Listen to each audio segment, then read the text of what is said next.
ওগো ঘরে খাবার কিছু আছে? আমার তো খিদে লাগছে। কি সারাদিন বসে বসে খালি গেল, উপরে বেসালার ভাড়া আছে নাকি, তার খেলা আছে?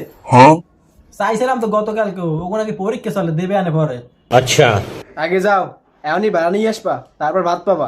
ठीक है। আচ্ছা ঠিক আছে, যাইতেছি।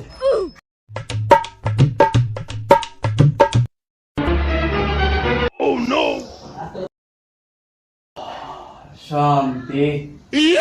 আরে বাবা, তুমি এখানে কি করতেছো বাবা? আঙ্কেল, এটা বাবানো গাজা। কি গাজা মানে? তুমি আমার পাশে সব কি করতেছো? এইসবের জন্য তোমাদের রুম ভাড়া দিয়েছে? আঙ্কেল শোনে, কাছে আসেন, একবার খেয়ে দেখেন। বিশাল ছি, তোমার না কালকে পরীক্ষা, তুমি এই সমস্ত নিয়ে পার্টি করতেছো? আঙ্কেল, লাইফে সবকিছু ব্যালেন্স করে চলতে হবে। अच्छा পার্টিও জরুরি, পড়াশোনাও জরুরি।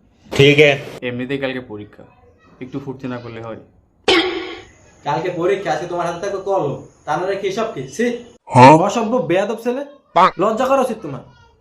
দিনের পর দিন পায়ের গাম মাথায় ফেলে, আরে মাথার গাম পায়ে ফেলে তোমার বাবা মা তোমার পড়তে পাঠাইছে। समझ गया। তারা তাদের সকল কিছু বিসর্জন দিয়ে তোমাকে পড়তে পাঠাইছে, আর তুমি এসব কি করো? কি চেয়েছিল তোমার কাছে তোমার বাবা মা? তাদের ছেলে বড় হয়ে তাদের মুখ উজ্জ্বল করবে, আর তুমি তুমি তো নিজের মুখই কালা করতেছো, তো তাদের মুখ কি উজ্জ্বল করবা?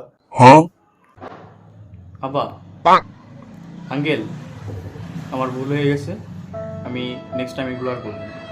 এখন থেকে আমি ভালো ছেলে হয়ে যাবো, এসব সব বাদ দিয়ে দিই।